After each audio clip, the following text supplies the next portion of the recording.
Olá, companheiros e companheiras, bom dia a todos e a todas. Nós estivemos em Brasília agora na quarta e quinta-feira. Na quarta-feira nós tivemos lá um seminário sobre logística, falando da situação dos Correios a nível internacional, a crise que o setor logístico está passando, as dificuldades, a tentativa de retirada de direitos assim de forma extrema praticada pelas grandes multinacionais.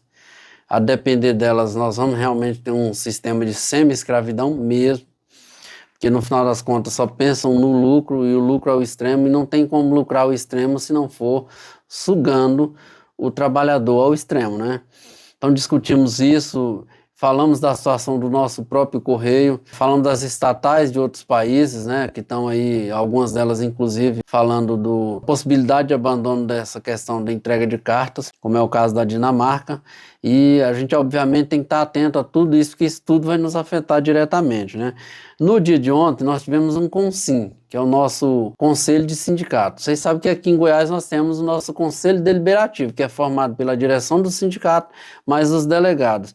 No caso do CONSIM, é a direção da FENTECT, mais um delegado por sindicato, e ainda com a possibilidade desse sindicato levar um observador convidado. Nesse caso foi o Weber, por ser membro da direção da federação, o Thiago foi como nosso delegado e eu lá estive como convidado. E aí a gente discutiu diversos temas que estão na ordem do dia, que está nos preocupando, desde a situação estrutural pela qual a empresa vem passando. Fizemos ali a análise de conjuntura, discutimos a questão das condições de trabalho e os gravíssimos descumprimentos constantes que a empresa vem praticando aí, descumprimento de acordo coletivo, que não é de hoje, e que a gente tem que achar um mecanismo de dar um basta nisso. Discutimos a questão jurídica, o ponto jurídico, ali debatemos diversas situações envolvendo o PCCS, envolvendo a ADC, envolvendo problemas que nós tivemos lá no acordo coletivo de 2020, 2019, quando teve uma falta injustificada colocada para trabalhadores que estavam legalmente de greve. Se é legalmente, você não pode ter falta injustificada, né? Porque esse país tem uma lei de greve que precisa ser cumprida pelo empregador, né? Desde que os sindicatos atendam a tudo aquilo que diz na lei. E nós seguimos, nós atendemos os requisitos previstos na lei, né? Além disso, no ponto jurídico, a gente discutiu ainda essa invasão que está havendo às bases sindicais por advogados que a gente às vezes nem sabe se é de fato advogado, mas chega com uma promessa tão bonita e o trabalhador às vezes assina um contrato com esse suposto advogado e depois toma um cano, depois cai num golpe, como os colegas lá do Paraná citaram lá um exemplo, né? Acho que do Rio de Janeiro também citaram um outro exemplo lá de trabalhador que chegou a depositar quantias altas pro golpista, acreditando que de fato o PCCS dele sairia no dia seguinte e foi um golpe. Então, além dessas propostas de advogados que aparecem aqui em Goiás, já aconteceu muito, né? Aparece aí como sendo de Minas, de Paraná, de não sei aonde aí, prometendo os céus com a porta aberta, e a realidade não é bem essa. É um canto da sereia para depois te dar uma procuração muito genérica e você pediu para ele abrir um processo, por exemplo, recebimento de retroativo de periculosidade, e quando você vai olhar tem lá 5, 6 processos com assuntos diferentes abertos no seu nome com aquela mesma procuração. Isso é perigoso para o trabalhador, isso é complicado. Você às vezes está fazendo um contrato com alguém que você nem conhece e a gente precisa estar atento a tudo isso, tá? Lembrando que todos os nossos sindicatos têm assessoria jurídica, obviamente cada um deles tem um modelo ali de trabalhar, não é como, por exemplo, o nosso é um exemplo bem diferente da maioria. A maioria tem advogados que o sindicato indica. Nós não, nós temos advogados que têm contrato aqui com a gente, de forma que é necessário, é importante que o trabalhador desenvolva a cultura de confiar na direção sindical. Obviamente, nos cobrar quando a gente errar, quando a gente tiver alguma coisa ali, um ponto de discordância com o modelo de trabalho, mas confia, mas desenvolva confiar.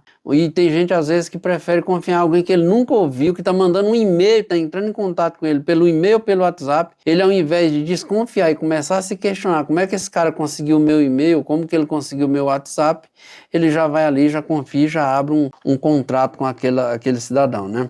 A gente discutiu ainda a questão do Postales, com situação complicada que está. mas a gente precisa discutir, a gente precisa estar a par, porque no final das contas nós estamos tendo muito prejuízo para os trabalhadores e nós, junto com os trabalhadores, precisamos achar alternativa, precisamos buscar soluções, esses calotes, esses prejuízos financeiros muito altos que têm sido aplicados na categoria. Discutimos a questão da Postal Saúde, que é o principal ponto de descumprimento do acordo coletivo. Acho que já é o terceiro acordo coletivo seguido que se promete uma solução para o problema, essa solução não vem e ela precisa vir. E aí montamos ali um calendário de lutas, vamos fazer as coisas acontecer, porque do jeito que está não dá. Foi montada uma série de propostas, inclusive eu lá propus que a federação e os sindicatos, obviamente como é nacional a questão, a federação, né, mas com o apoio ali dos sindicatos, a gente procure a ANS, que é a Agência Nacional de Saúde, para verificar essas situações. O Postal Saúde está arrecadando todo mês, só dos trabalhadores, cerca de 55 milhões. E o descredenciamento está enorme no país inteiro, né? Aqui em Goiás, a gente hoje acho que não tem 20 instituições de saúde credenciadas na Postal Saúde. Isso é grave. A partir do momento que a gente passa a pagar pelo aquele serviço, a gente tem uma relação de consumo. E relação de consumo, eu sou obrigado a pagar e aquele contratado, ele é obrigado a me atender. E a Postal Saúde não está fazendo isso. Então essa relação de consumo precisa ser levada ao conhecimento da ANS, precisa ser levada ao conhecimento da Procuradoria de Defesa do Consumidor do Ministério Público Federal, para que a gente possa ter uma solução, já que não tem uma solução política, administrativa, na base do diálogo, na base das lutas, aqui internamente, empresa, trabalhadores, então vamos para os órgãos externos também judicializar a questão, mas alguma coisa precisa ser feita. Discutimos ainda a questão da campanha salarial, né? Pontapé inicial já começando a se dar, através aí de datas para Consim, para Encontro Nacional de Mulheres, para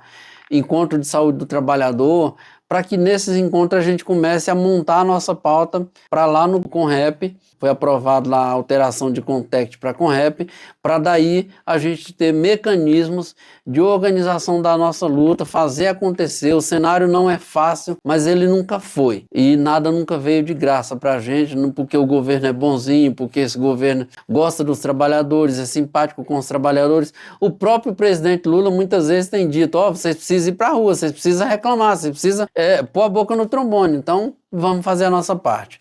Vamos nos unir, vamos à luta para que a gente seja exitoso. É isso, valeu, forte abraço.